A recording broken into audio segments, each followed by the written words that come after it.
as that of the Titanic. She was the pride of her company, the White Star Line, and the largest ship in the world. Yet her collision with an iceberg on her maiden voyage and her subsequent sinking, with the loss of some 1,500 lives, sealed her place in history.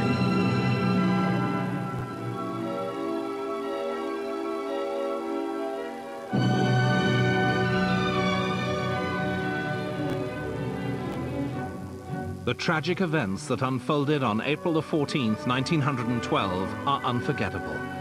Never again would men feel so confident in technology.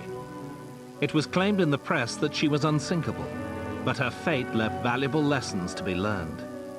Today, the legend of the Titanic lives on and grows with each retelling of her story. In the Edwardian era, Britain was building 50% of the world's merchant ships. In shipbuilding and railway engineering, she was unsurpassed. The British Empire, on which it was said the sun never set, brought wealth and prosperity from all over the globe. The most lucrative trade was with North America, and because of this, the North Atlantic became an important sea route, not only for goods, but for passengers. At that time, there were no restrictions on immigrants from Europe entering the New World, and thousands made the crossing. Britain vied, chiefly with Germany, to build the biggest, fastest and most luxurious liners, to capture both the well-to-do travelers and the bread-and-butter immigrant trade.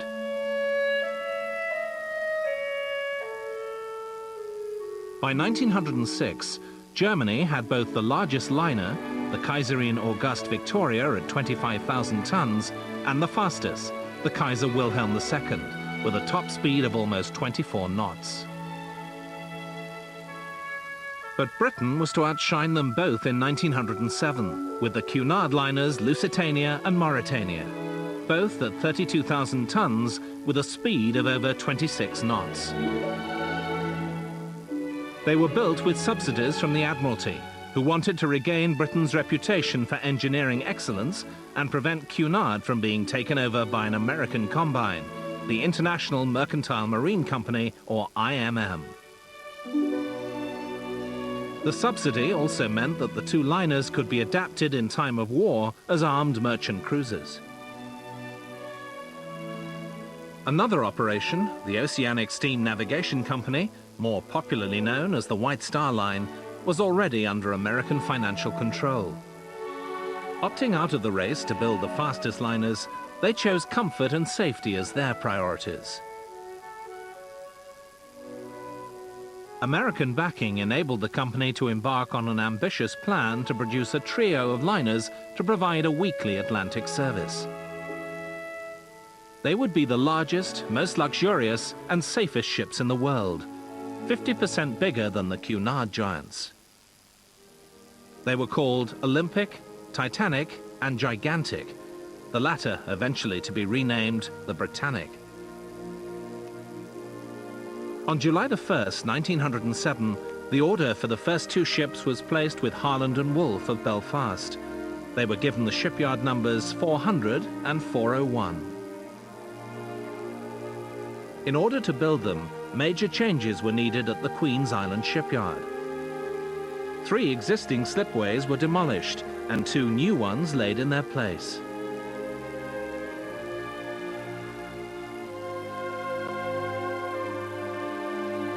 The designer of the ships was Thomas Andrews.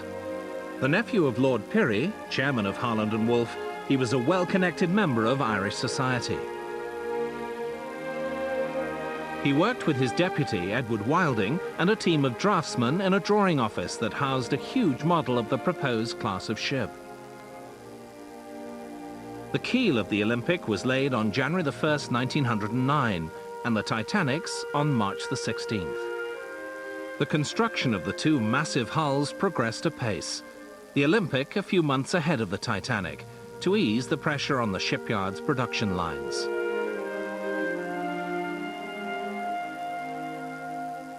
On October the 20th, 1910, the Olympic was launched.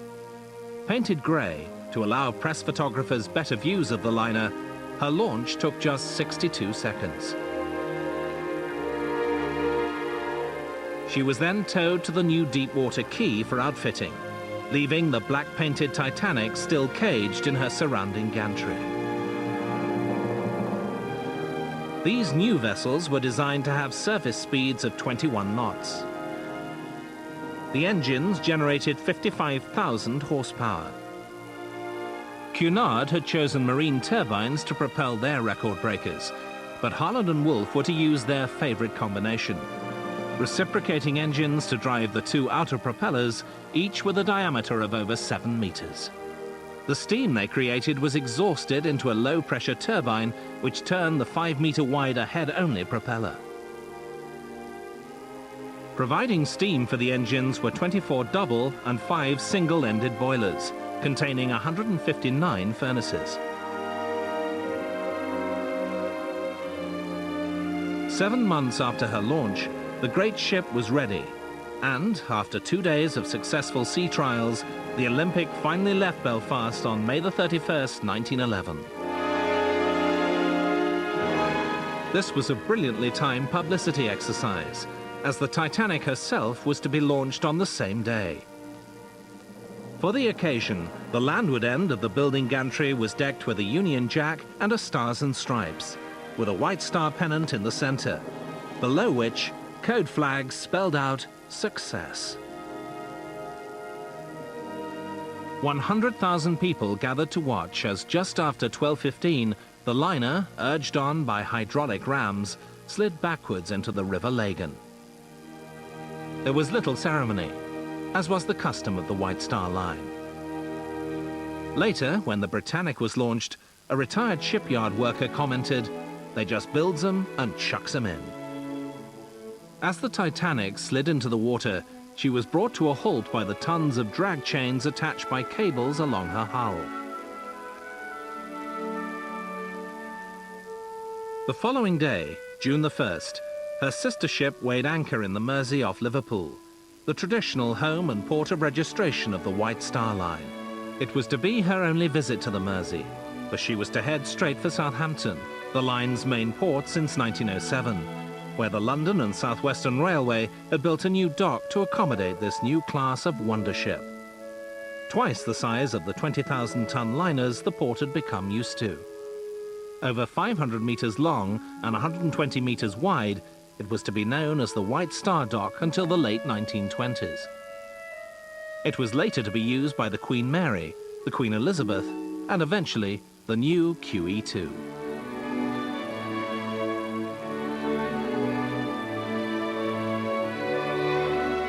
Harland and Wolff had also built a ship repair works at Southampton, but any major repairs would have to be carried out in the new dry dock back at Belfast. The Olympic set sail on her maiden voyage at noon on Wednesday, June the 14th. Her captain was Edward John Smith. Experienced in transatlantic crossings, he was destined for command of her sister ship, the Titanic. Also on board was J. Bruce Ismay, the company's managing director. He was preparing a meticulous report on the ship's layout, fittings and services, and many alterations were subsequently made on the Titanic. The most significant were to Bridge Deck B. Luxurious parlor suites were extended to the ship's side, thus removing the promenade for much of its length and increasing the gross tonnage by 1,000 tons. A reception hall was added by the aft grand stairway, and a large restaurant with sea views and a café parisien, complete with trellis work and ivy.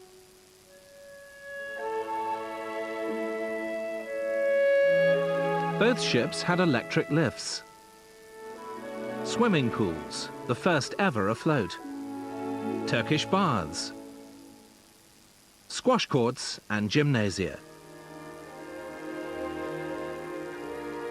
But the Titanic acquired the reputation of being more luxurious because of these later additions. Richly carved paneling, stained glass windows, deeply piled carpets, and many other fittings of both luxury and necessity were bringing the Titanic to completion. She would be a floating palace.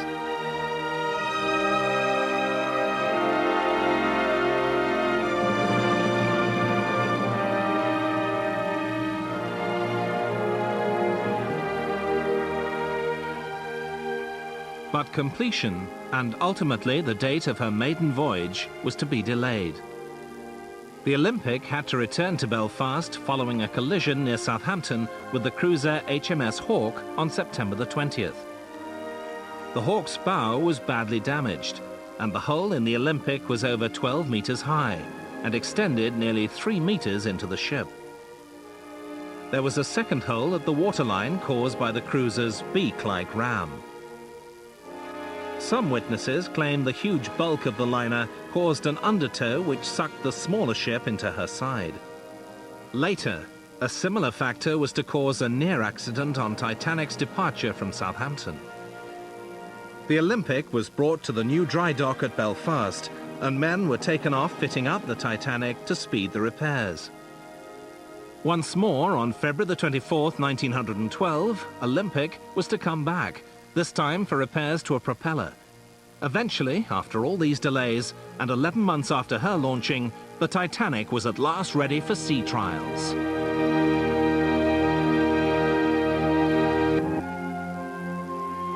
Trials began for the Titanic on April the 2nd in the Irish Sea, under the command of her captain Edward John Smith. He had left the Olympic in Southampton and travelled to Belfast for what was to be his finest and final command. The finishing touches that were to be made to Titanic's interior were to prevent her opening for public inspection, as was the custom. The ship was thoroughly inspected by a Board of Trade representative. The brand new lifeboats were lowered and rowed around the dock to his satisfaction before being hauled back on board. Though they were manoeuvred by the Welland type of davit, which could each handle several boats in succession during an emergency, the actual number of lifeboats fitted on the Titanic complied to a Board of Trade ruling, one that was made 20 years earlier. It stated that a ship of 10,000 tons or over, which was a large ship in the late 19th century, should carry 16 lifeboats. But the Titanic was 46,000 tons. White Star did in fact provide 4 extra in the form of Engelhart collapsible boats, with planked bottoms and fold-down canvas sides. The number of passengers were not a consideration, just the letter of the law. Only half the number of lifeboats required to accommodate a full complement of passengers and crew were provided in the event of a disaster.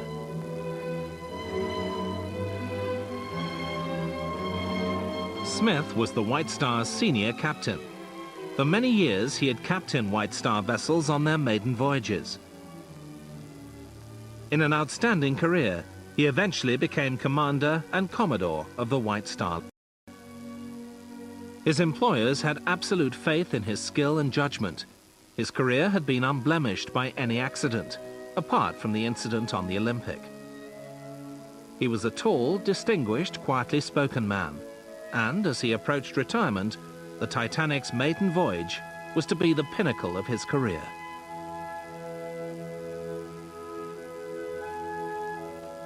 Since January 1912, the country had been in the grip of a coal strike, debilitating many liners and putting 17,000 men out of work in Southampton. By April, the strike had run its course, but to enable the Titanic to set sail, coal had to be taken off other ships laid up in the docks. The White Star's Oceanic and Majestic, and the New York, Philadelphia, St. Louis and St. Paul of the American line among them. On Wednesday, April the 10th, hundreds of passengers and crew began to board the Titanic. It was a bright, sunny day. The boat train from London brought the well-to-do, among them the millionaire Benjamin Guggenheim and William Stead, editor of the Pall Mall Gazette, who was going to America on the invitation of President Taft to deliver a speech at the World Peace Conference on April the 22nd.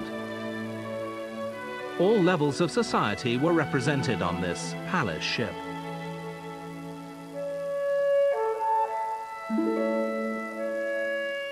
Some passengers were transferred from the laid-up IMM ships. Eva Hart and her family were originally booked on the Philadelphia. This coal strike came and she didn't sail. And we were then offered a berth in the Titanic, which absolutely delighted, my father. I thought it was wonderful. The whole world was talking about that ship. And my mother had this dreadful premonition. She'd never had one before, and she never had one after. But she said, no, we can't do this. It's quite wrong. Something dreadful will happen. And I tell you, what the sort of woman she was. She'd got both feet on the ground, and for her to behave like that was absolutely unbelievable to everyone. But she just had that premonition. I was 7. I'd read there was a big ship. It didn't really convey as much to us as it did to my parents, obviously. I mean, I'd never been in a ship at all before, so it didn't convey very much to me. But I do know everyone was talking about it. At noon, the ropes holding the liner to the quay were cast off, and 6 tugs slowly pulled Titanic away from the quay. There were cheers from the crowd, much waving of handkerchiefs, and last-minute messages between ship and shore were shouted across. As the Titanic maneuvered out into the River Test and began to move under her own steam, her 3 powerful screws pushed her 46,000 tons slowly forward.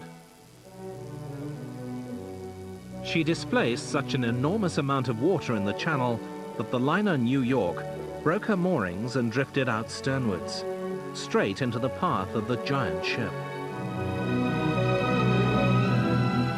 Captain Smith and pilot George Bowyer stopped the central propeller and ordered the outer propellers to be set at full astern. This brought the New York to a stop when she was just 3.5 meters from the Titanic's stern. The tug Vulcan placed herself between the vessels, and as the Titanic moved backwards a little, towed the New York round the dockhead into the River Itchen and out of trouble. This near collision was seen by many as a bad omen, and made another, if only slight, delay to her departure. Titanic sailed out into the open sea towards Cherbourg, where she was to arrive at 6:30 p.m. to take on more bags of mail and more passengers. These included millionaire John Jacob Astor and his wife, and various socialites, some seeing the maiden voyage of the world's largest liner as a good way to end their European holidays.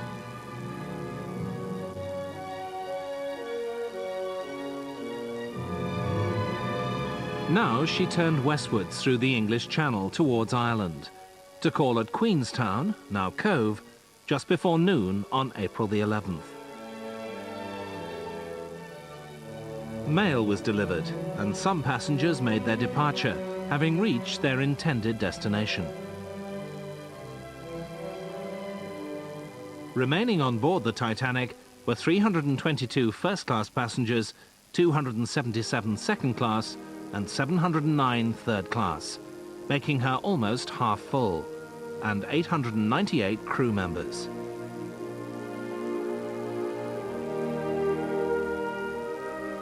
"3,814 sacks of mail had been loaded, and this would partly be sorted in the Titanic's own post office. She weighed anchor at 1:30 p.m. and headed out into the Atlantic towards New York. Life on board an ocean liner consisted mainly of dining and occupying one's time between meals as best one could.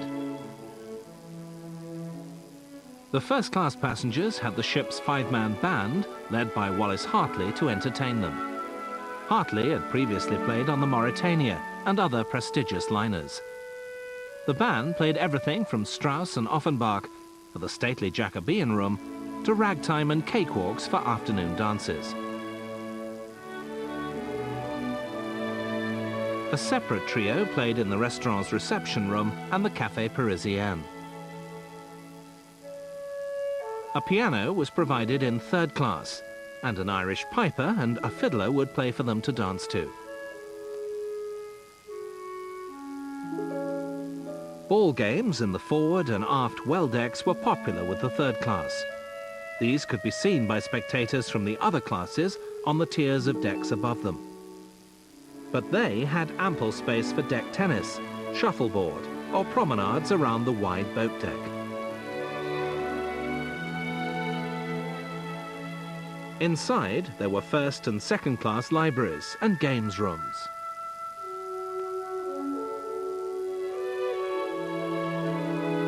To cater for more than 2,000 people at sea for 6 days, head chef Mr. Proctor had stored on board 34,000 kilos of various meats, 11,000 kilos of poultry, including quail, pheasant, chicken, turkey and plover, 15,000 bottles of beer and 1,000 bottles of wine, 450 kilos of tea, 1,000 kilos of coffee and tons of fruit, vegetables, jams and other groceries.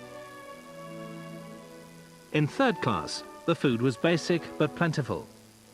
People said that third class on the Titanic was as good as first class on any other liner.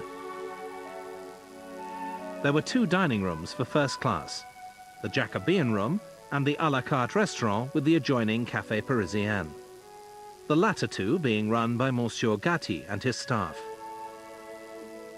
In the evening, a bugler sounded the call for dinner.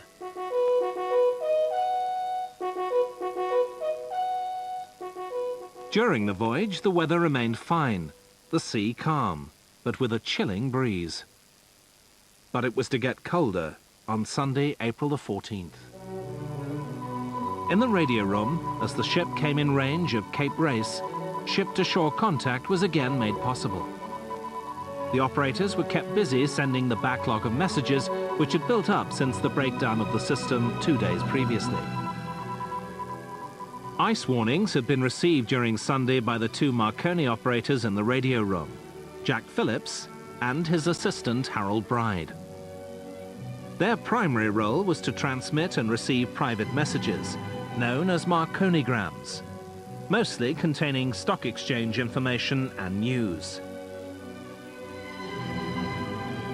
Official messages received for the ship indicated that there was pack ice and large and small icebergs in the shipping lanes, although it was not appreciated that these warnings represented one huge ice field.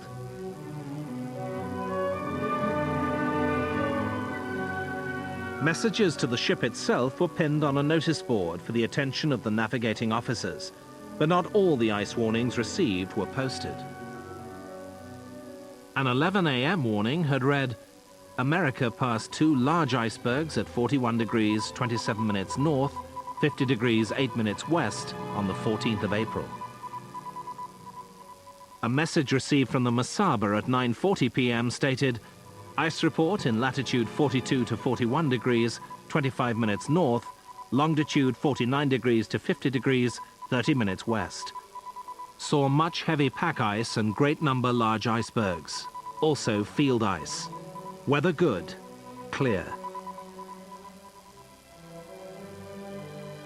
Assistant operator Harold Bride was off duty, but chief operator Jack Phillips was snowed under sending and receiving private messages. He put this later message to one side for subsequent delivery to the bridge. He wasn't to know that this message warned of ice directly in the path of the Titanic.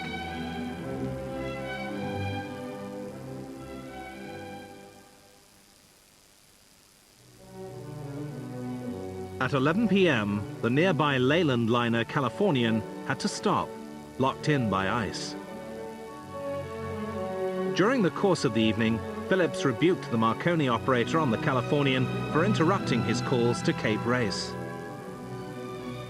Later, as he came off duty, the Californian's wireless operator switched off his set and turned in for the night. Captain Smith had been to a dinner party held in his honor in the restaurant. He returned to the bridge at 9 p.m. He discussed the weather and ice warnings with Second Officer Charles Herbert Lightoller. After 20 minutes, he went into the chart room, leaving instructions for him to be called if weather conditions deteriorated. Lightoller went off duty at 10 o'clock, handing over to First Officer Murdoch. After making his rounds of the ship, he went to bed just before 11:30. Up in the crow's nest, lookouts Frederick Fleet and Reginald Lee were watching ahead in the bitterly cold wind. At 11:40 p.m., Fleet rang the crow's nest bell 3 times and picked up the telephone connecting him with the bridge. "Iceberg right ahead," he called. He described what he saw as the berg came ever closer. The ship then responded to Murdoch's emergency instructions. Hard a starboard, full astern, hard a port.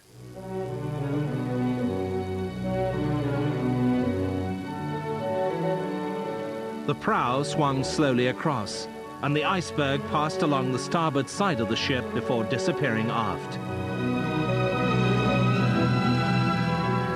It was a near miss, or so they thought. But the iceberg had bumped along the ship's hull below the waterline, shearing off rivet heads, penetrating parts of the hull, and opening overlapping plate seams. A gash of between 75 and 90 meters long had been made below the waterline, along the front part of the starboard hull, and yet the impact only lasted 10 seconds. For many on board, the collision went unnoticed. Some reported feeling a slight vibration. Others came up on deck to see why the ship was stopping. And on the third-class deck, men were seen playing football with some of the ice which had fallen from the towering iceberg as she'd passed. There was no clue to the disaster that was now imminent.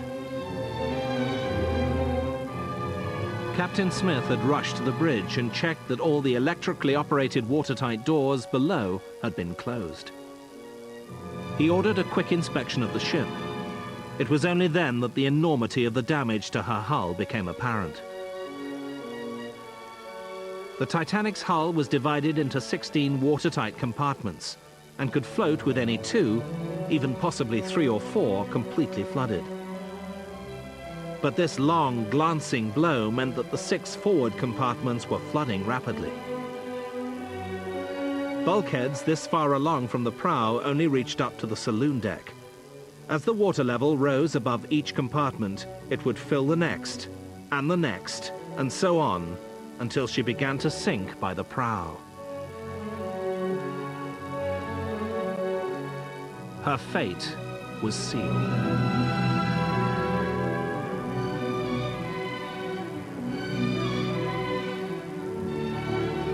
Thomas Andrews, the ship's designer, confirmed this to Captain Smith. But still, the passengers were unaware of the peril that they were about to face. I was in bed, of course. And she just came and joined in whatever was happening during the evening, that sort of thing. And my father got very cross because he had every reason to dislike gambling. His father had been a compulsive gambler and had died utterly penniless from being quite a wealthy man.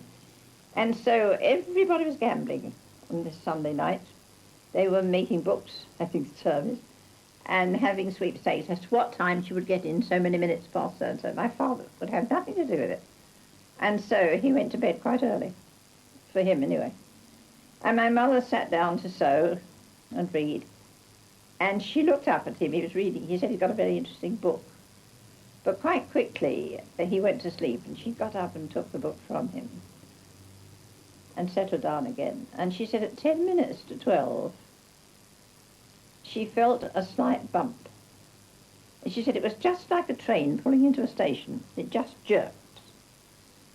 It was very slight, but she said she knew that it was this dreadful something, and she wakened my father. She wakened me, and my father said no, he wasn't going up on deck again after the night before. But she literally pulled him out of bed and made him go up.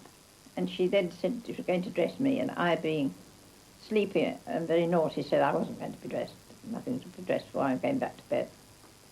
My father came back very quickly because he could get up to the boat deck in the lift very quickly from where our cabin was. And he came back and he picked me up and wrapped his blanket tightly round me as if I were a baby. And my mother said nothing to him, and I used to say to her sometimes, years afterwards, I can't understand why you didn't say to him, what was it? Which she certainly did not say. And she said, I didn't have to say, what was it? I didn't know what it was, but I knew it was this dreadful something that I had to live with for months, and there was nothing more I could say. So he put his very thick coat on her and put another one on himself, and without any words at all, we went out of the cabin. and into the lift and up onto the boat deck. Now, if we hadn't done that at that time, I very much doubt I'd be talking to you today, because, as you know, there was accommodation for less than 800 people in the lifeboats, and she was carrying 2,200. So it was a question as who was there in time to get into one of the all too few lifeboats. Well, they weren't launched very quickly, because at first no one thought anything was going to happen.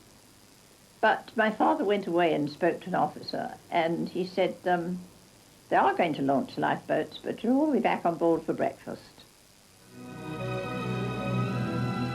The general alert was sounded. Runners called through the ship for passengers to put their life jackets on and proceed to the decks. Some thought this was a safety drill, even though it was nearly midnight. This operation in its early stages was carried out in an orderly fashion, with people remaining, on the whole, fairly calm. It was a cold, clear night as people filled the decks.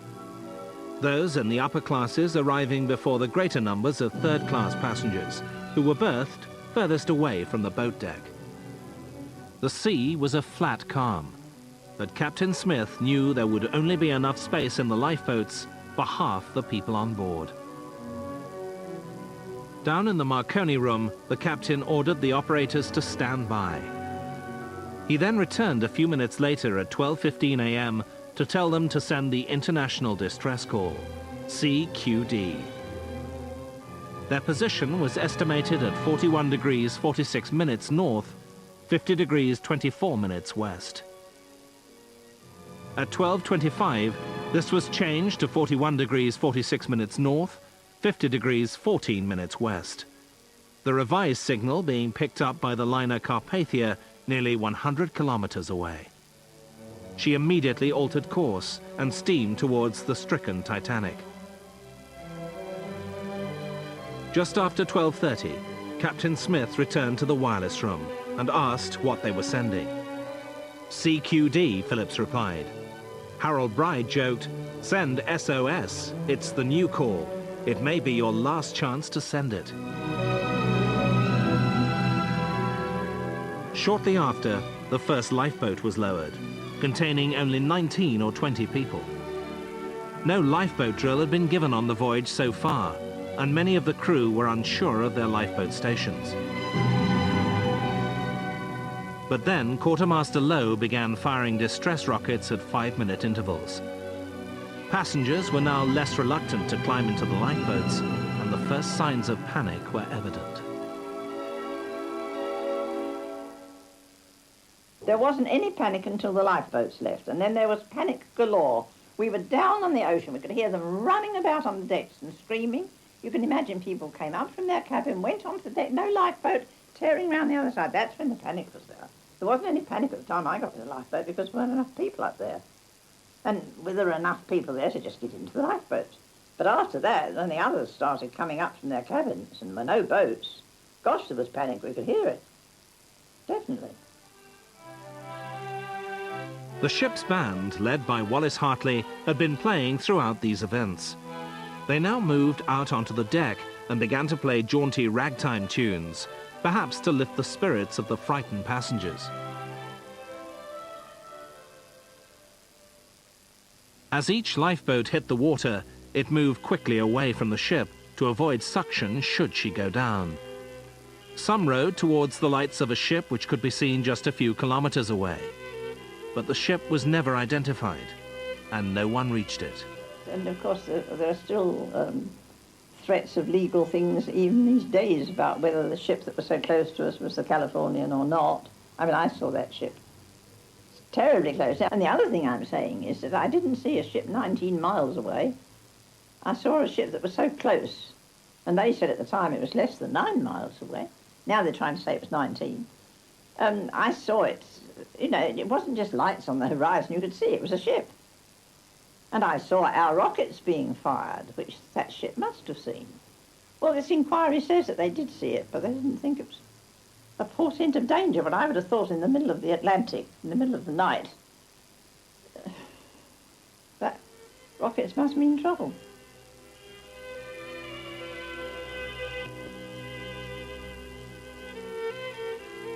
The Titanic's bow was sinking lower in the water, and yet her lights were to shine out until just before the end.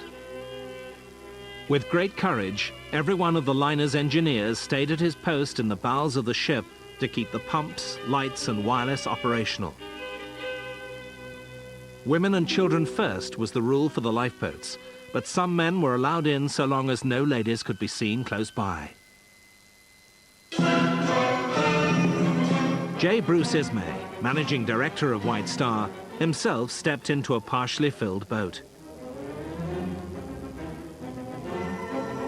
First and second class passengers were led to the boat deck. Third class had to find their own way as best they could. At 1:30 a.m., a group rushed boat 14 as she was about to be lowered, and Fifth Officer Lowe had to fire his revolver along the side of the ship to subdue them. At 1:40, the last rocket was fired, and the last of the rigid lifeboats was lowered 15 minutes later. The boat deck now stood only 5 meters above sea level instead of her usual 19. 2 of the collapsible boats were successfully launched. A third was launched at 2:05, by which time the forecastle was underwater and Promenade Deck A was awash. Around this time, Thomas Andrews, Titanic's designer, was last seen standing in the first-class smoking room, arms folded, life jacket off, staring straight ahead at a painting above the mantelpiece. The Approach to Plymouth Harbour by Norman Wilkinson. Captain Smith released the wireless operators from their duties, but Phillips carried on sending distress messages while the power held out. The captain then walked along the deck telling his men, "It's every man for himself."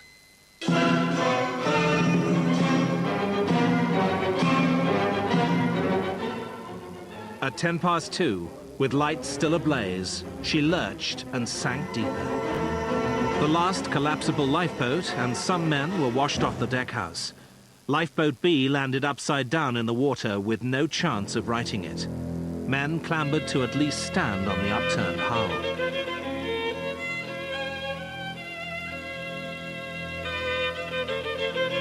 The band began to play Autumn, though popular belief says it was Nearer My God to Thee.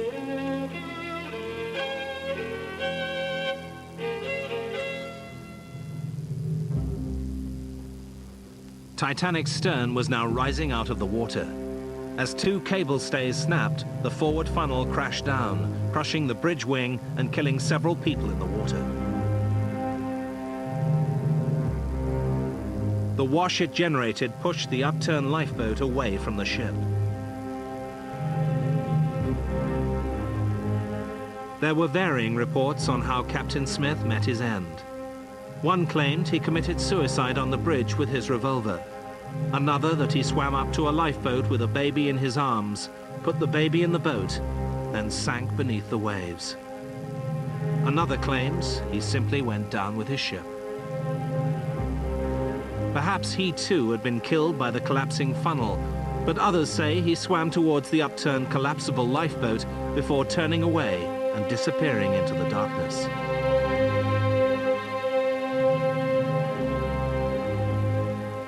"1,500 people were still on board as the bridge submerged and the stern rose higher in the air. Those in the lifeboats heard the terrible crashing sounds as boilers broke loose and crashed down through the vessel, along with many tons of coal, baggage, and all the loose furniture and fittings of the great ship. At the same time, after one momentary flash, her lights finally gave out. Now, at least 30 meters of her stern could be seen in a near vertical position, which she held for a considerable time, silhouetted against the stars on the calm, clear night. The visible part of the ship apparently settled back slightly before it, too, disappeared beneath the sea. It was this settling that indicated the ship had broken in two. And we rowed away from the ship as fast as we could, because one has to do that, because I believe the suction when a vessel goes down is absolutely enormous. And we rowed away, and I didn't close my eyes at all. I saw that ship sink. And I saw that ship break in half. And for so many years, people have argued with me about that. But now at last it has been proven beyond all doubt that she did break in half. I know she did, I saw her. And the forepart went down nose first, and the stern of that ship stood up in the water for quite a long time, or it seemed a long time to me, and then keeled over. And we heard the dreadful sound of people drowning, which was, unbelievable. And then, because our lifeboat was so full, so overfull, the officers called all the boats together and transshipped some of us. 1 in that boat and 2 in that and 3 in that, and I got separated from my mother. And that was the most terrifying thing to happen to a child. But the most dreadful sound of all is the sound of people drowning. The screams. Absolutely ghastly. My mother used to say sometimes, she couldn't get me to talk about it for years, but if ever anyone did talk to me, I said that, she used to say yes. But do you remember the silence that followed it? And that's quite right. It says the whole world stood still that night. Once the lights had gone, the ship had gone, the sound had gone. Oh, it was dreadful. For the survivors, there was nothing more to do now but wait for rescue. Among those standing on the upturned boat was Harold Bride, the wireless operator, who confirmed to his companions that the Carpathia was on her way. At 3:30 a.m. she was sighted on the horizon, firing rockets. And as dawn broke at 4:30, she was on the scene. By 8:30, Carpathia had taken on board 705 survivors and 14 lifeboats, the rest being set adrift. And we were picked up, as you know, in the morning by this little ship, the Carpathia. And the rescue of people from lifeboats in mid-ocean is quite a terrifying thing. These little boats, shall we say, draw up alongside, for want of a better expression, to what looks like an enormous vessel. She was quite a small vessel, the Carpathia, but she looked big from there. And then how do you get on board? You don't have a gangplank like you do when you're ashore. And so they opened a sort of, I don't know whether the word is right, a hatch in the side of the ship where the luggage used to be laden. And they threw down rope ladders, and people like my mother and other grown-ups had to climb up in mid-ocean up a swaying rope ladder, which she said was the most terrifying thing. A sailor behind sort of holding on. And then what can the children do? We couldn't climb up a rope ladder.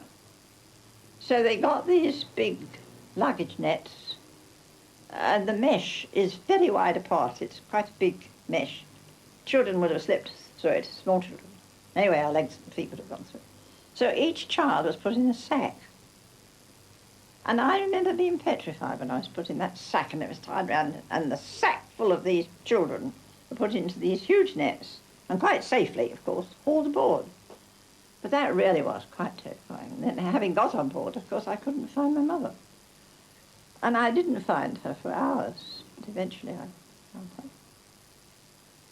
And I'm quite sure one of the most pathetic things must have been the whole of the next day, how these poor women, such as my mother, roamed about the ship looking to see if they could see the husband they left behind.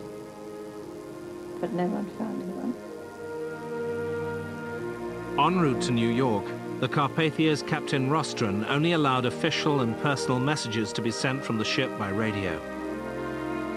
Newspapers, thus denied hard copy, made up their own fanciful accounts of the disaster.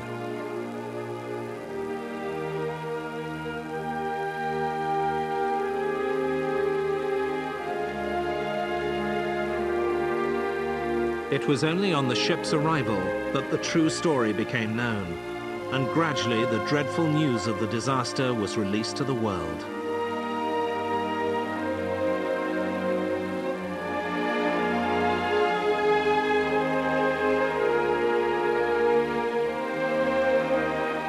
Memorial services took place on both sides of the Atlantic, while the crew were detained under virtual arrest until the official inquiries were held, their pay having been stopped from the moment of the Titanic sinking.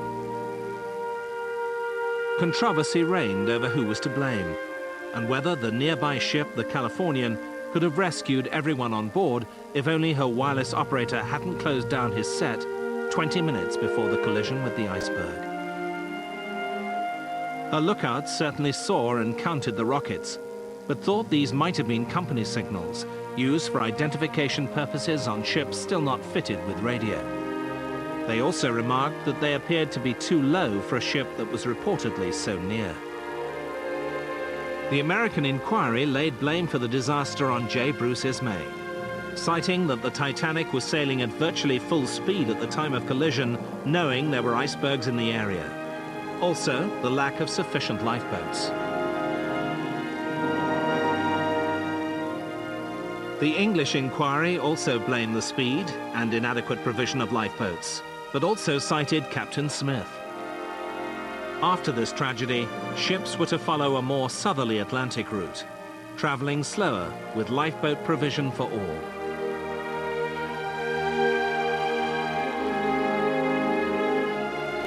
"63% of the Titanic's first-class passengers survived, 42% of second-class, and 25% of third class. 23% of the crew were saved, 705 lives in all, leaving 1,500 to perish in the icy seas of the North Atlantic. The press of the day were to concentrate not on the loss of life and who was to blame, but on how British and American values of heroism, honor, and courage had been upheld throughout the tragedy. Men behaved as men should do. All heroes, every one. And on Captain Smith's reputed last words, "Be British." The cry of the ship going down. 7 bikers, 1 aim to rev it up on a round-the-world tour fraught with dilemmas. Mondo Enduro set off as the easy run.